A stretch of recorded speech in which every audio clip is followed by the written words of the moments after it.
Welcome to Movie Explained in English. Today, I'm going to explain an American science fiction action movie titled The Matrix, which was released in the year 1999. The movie starts in the year 1999 and it revolves around a programmer named Thomas Anderson, who works for a popular software company.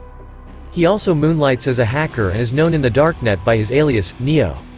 Throughout his life, Neo has had strange visions about something called the Matrix. However, he has never been able to decode his dreams. One day while working on his computer, he receives a message, vaguely referring to his dreams and instructing him to follow the white rabbit. Someone then knocks on the door and when Neo answers, he is greeted by a group of ravers. They buy illegal contraband from him and then invite him to a party. Neo initially declines the offer but soon changes his mind and agrees to accompany them when he notices a tattoo of a white rabbit on one of the girls. The group then heads over to a rave bar and there, Neo is approached by a woman named Trinity. She makes it clear that it was her who sent him the text about the white rabbit in the Matrix. Curious, Neo asks her to explain, but Trinity replies that she can only tell him that his life is in danger and that he is currently under surveillance. Following the strange encounter, a perplexed Neo returns home. The next day at work, he receives a package in his cubicle. Inside, he finds a phone which immediately starts ringing.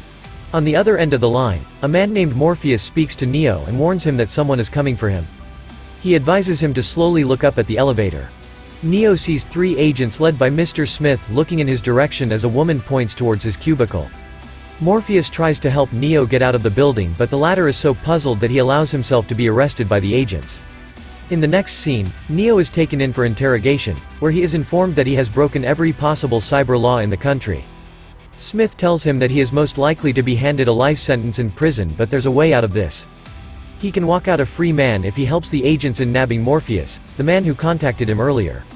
Smith describes Morpheus as the most dangerous terrorist alive.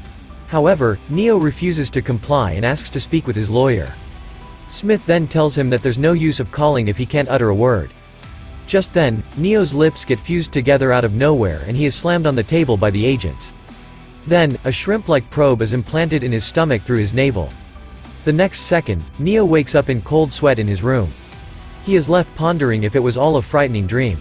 Suddenly, he gets a call from Morpheus, who asks him to meet at Adam's Bridge, promising to answer all of Neo's questions. Neo finally decides to comply and heads to the location. There, he is picked up by Trinity and two other people in a car. One of them points a gun at him and orders him to take off his shirt. Neo is puzzled but Trinity assures him that it is for their mutual benefit that he must comply. He hesitantly obliges and shockingly, Trinity pulls out the device that the agents had implanted in his body. It turns out Neo wasn't dreaming after all. Trinity then takes him to an abandoned building where they reunite with Morpheus. The mysterious man tells Neo that all the answers he has been seeking all his life can't really be explained. It can only be seen and experienced. Morpheus then warns Neo that once he learns the truth, he can never go back. Afterwards, Neo is asked to choose between a blue and a red pill. The first pill shall take him back to his old life with no recollection of his meeting with Morpheus, Trinity and others, while the red pill will keep him in the Wonderland and Morpheus will show how deep the rabbit hole goes. After a brief deliberation, Neo chooses the red pill, meaning he wants to learn the truth. So, he is strapped to a chair and fitted with some wires. To his shock, he sees a shattered mirror miraculously repair itself. Puzzled and intrigued, he touches the surface and lo and behold, the silver begins to creep over his skin. Meanwhile, Morpheus's crew attempt to locate something on the monitors. Eventually, the silver fluid completely covers Neo and he blacks out. He then wakes up in a pink embryonic pod, hairless and naked. There are several black tubes attached all over his body, like he has become some sort of a lab rat. After a while, Neo emerges from the pod and shockingly learns that he is surrounded by tower after tower of pods, all filled with humans. Soon, a hovering robot nurse spots him moving and he is swiftly discarded into the gutter. As Neo is about to sink in the waste, a hovercraft appears and he is hauled into the ship's cargo bay. To his relief, the craft belongs to Morpheus and he reunites with him and his crew, now clad in simple hand-knit garments. As Neo begins to lose consciousness, Morpheus says, "Welcome to the real world." Neo's muscles have atrophied after apparently having been in a state of coma his entire life. He also experiences pain in his eyes which is due to him having never used it before. Therefore, Morpheus and his crew spend the next few weeks treating his body. One day, Neo finally gains consciousness. He is fully clothed and has grown some hair on his head. Morpheus then appears and informs him that they are inside his ship called Nebuchadnezzar. Moreover, it's the year 2199, not 1999 as Neo and others in his world were made to believe. He then gets a tour of the ship and is introduced to the rest of the crew: Apoc, Cypher, Mouse and brothers Tank and Dozer. The crew straps Neo onto a chair and inserts a long probe into the back of his skull. The very next second, Neo finds himself in an all-white world with Morpheus. He has a head full of hair and he no longer has sockets all over his body. Morpheus explains that the white space is actually a computer program and they can turn into anything they want. The chairs and TV in front of them are not real, they are simply computer-generated virtual realities. Neo is then shown footage of a modern city, which he knew as his real world. Morpheus reveals that this world is a neural, interactive simulation which he calls the Matrix. Next, Neo learns about the actual real world, which is revealed to be a dark, desolate emptiness with a shrouded sky. It turns out at the end of the 20th century, humans and AI machines fought a war against each other. At that time, the AI machines were powered by solar energy, so the humans blotted out the sky in an attempt to defeat them. However, the AI machines outsmarted the humans, enslaved them, and used them as the main power source of the world. They made use of the 120 volts of electricity and 25,000 BTUs of body heat generated by the human body to power themselves. When the demand increased, the AI started farming humans in a vast field, connecting them to their outlets and entrapping them in their pods. The world Neo has known as his is just a matrix, and it is a computer-generated world created to keep humans under control so they could be used as a power source. Morpheus and his crew are the only free humans along with the citizens of a city called Zion. It is the last remaining human city, hidden deep beneath the ground, near the Earth's core. It turns out, Morpheus and his team regularly hack their way into the Matrix using telephones to free more humans from slavery. Machine programs control the Matrix.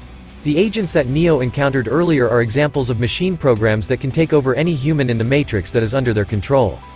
Meanwhile, there are autonomous machines called the Sentinels that operate in the real world. They patrol the ancient sewers and passageways of the dead human cities in search of humans who may have woken up from the Matrix. Neo is overwhelmed by the revelation and he passes out.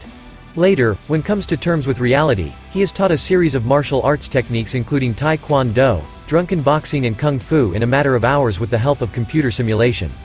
Neo's performance amazes Morpheus and he is reminded of a prophecy made by someone named Oracle, who prophesied that Neo will free humankind from machine slavery.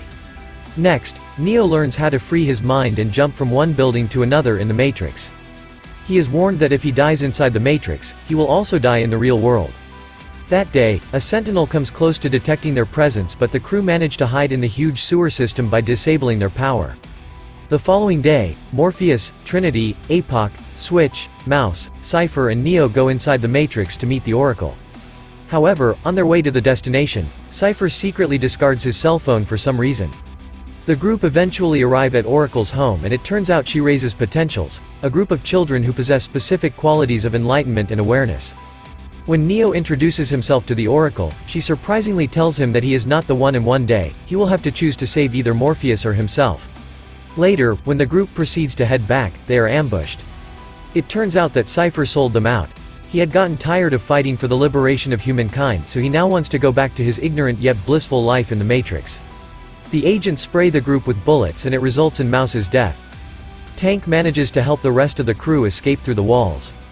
However, they are soon spotted by an agent, so Morpheus sacrifices himself so that the others can escape.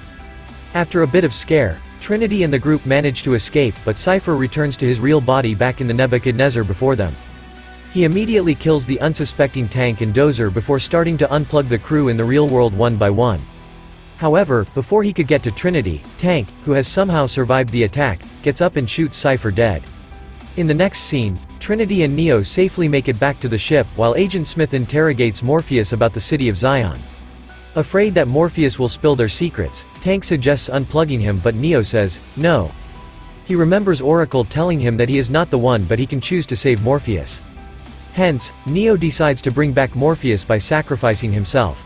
Trinity is impressed by his determination, and she decides to join him too. After arming themselves with a plethora of weapons, the two head to the building where Morpheus has been kept. They shoot their way past the guards and make their way to the lift. They then climb to the top of the building through the cable and blow up the lobby with a bomb. On the roof, they are attacked by police, who are remotely controlled by the agents. A long battle follows, but Neo eventually manages to neutralize the police and board their chopper along with Trinity. The pair fly the helicopter and hover it around the floor where Morpheus has been held hostage. They then open fire at the agents, compelling them to take shelter. Morpheus uses this opportunity to escape and jump towards the chopper. Meanwhile, Neo immediately ties himself to a rope and jumps out to catch Morpheus. They get hold of each other, but the agents manage to sabotage the helicopter, so the two are forced to jump on top of one of the buildings. Meanwhile, as the chopper crashes, Trinity grabs the rope and jumps. Neo quickly saves her, and seeing this, Morpheus exclaims, "You are the one." Neo reminds him about their last encounter with Oracle, but Morpheus replies that she told him exactly what he needed to hear. Following this, the three quickly rush inside a subway and locate a telephone booth. Morpheus and Trinity manage to escape, but Neo is confronted by Agent Smith. Left with no choice, he decides to take on the deadly agent, resulting in a brutal fight. As expected, Smith overpowers our hacker boy with his nearly invincible moves. He throws Neo into the train tracks and then puts him in a headlock. Soon, the train approaches, but Neo somehow backflips out of the tracks, leaving the agent to die. However, Smith takes over another human and starts chasing Neo. At the same time, Nebuchadnezzar comes under attack from the Sentinels. Tank and the crew prepare to launch an electromagnetic pulse against them, but they can only do so when Neo returns. Meanwhile, the latter evades attacks from Smith as he is guided by Tank into a building. Unfortunately, just as he enters room 303, the agent catches up to him and shoots him several times in the heart, killing him instantly. The situation is even worse at the ship. The Sentinels have begun tearing the place apart. With time running out, Trinity becomes emotional and leans over Neo's lifeless body, confessing that Oracle had prophesied she would fall in love with a man and it would be the one. As the Sentinels' lasers begin to cut open the hovercraft, Trinity confesses her for Neo and kisses him. Lo and behold, he wakes up. The agents notice him, and without wasting any time, they open fire at him. However, Neo telekinetically stops the bullets midair and drops them on the ground, making for one of the most epic movie scenes of all time. Neo has embodied the One, and he begins to see through the Matrix. He sees cascades of machine codes, and using his newfound powers, he defeats Smith effortlessly before returning back to the ship. Just then, Morpheus launches the EMP and destroys the Sentinels. When Neo opens his eyes, he finds Trinity leaning over him, so he gives her a kiss. The movie ends with Neo continuing to fight to free humankind from AI slavery. This is my explanation for the movie, The Matrix. So what do you guys think about the movie? Write in the comment. Subscribe for more videos like this, turn on the notification and leave a like to help the channel out. Thank you for watching.